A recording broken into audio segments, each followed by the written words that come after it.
Today's lesson is focused on the bodywork. Every screw, every wire of a car needs to be in the right place. 18-year-old Yara Gonzalez started training here 7 months ago. It's the third year in a row that Audi Mexico has taken on new apprentices. The first week was really exciting, especially the first day, to see where I'd be training and learning. And then I saw the Q5 for the first time, which we make here in Mexico. Yara is one of 80 doing a 3-year apprenticeship. It's a 2-track training system, structured the same way as in Germany. 18 months are spent at Audi's training centre. The rest is hands-on training in the production plant. Yara's mainly interested in automobile electronics. She wants to be a vehicle mechatronic technician.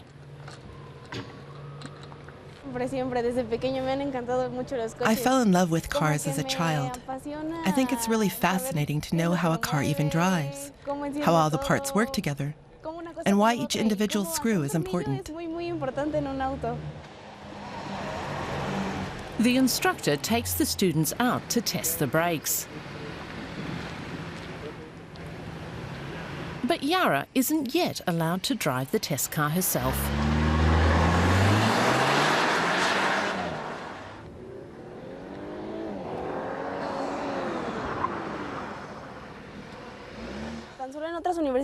Universities teach mostly theory. That's not hands-on enough for me. Here we work on the cars and learn a lot on the job. The practical training is what I'll need most if I want to get a job in a company. Next, it's time for lunch. Like most trainees here, Yara learned about the Audi course through social media. The German car maker is keen to attract more women into engineering professions.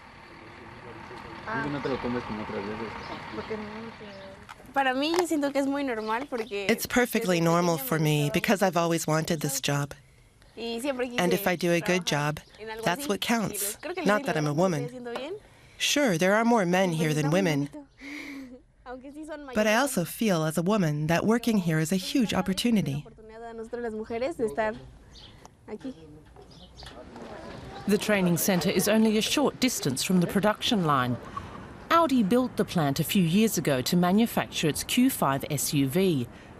There's room for a second plant here, but it will only be built if the location remains attractive to the company. The city of Puebla depends on the auto industry. The sector generates a third of its economic output.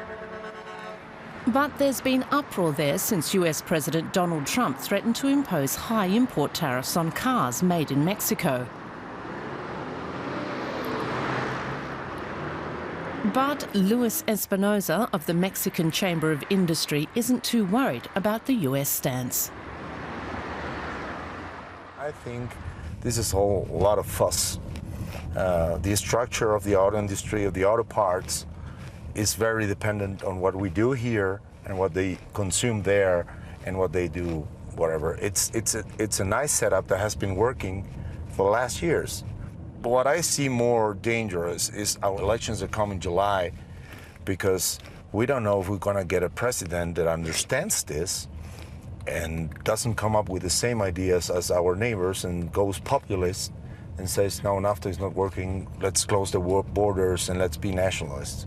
That would be like killing ourselves, but you never know.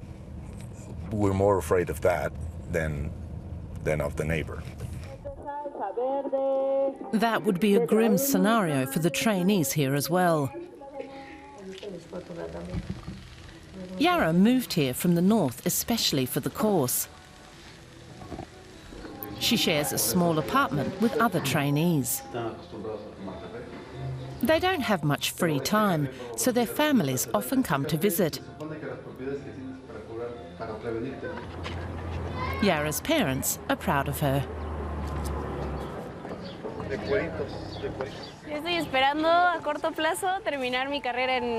Right now, all I want to do is finish my training and then start working in the plant.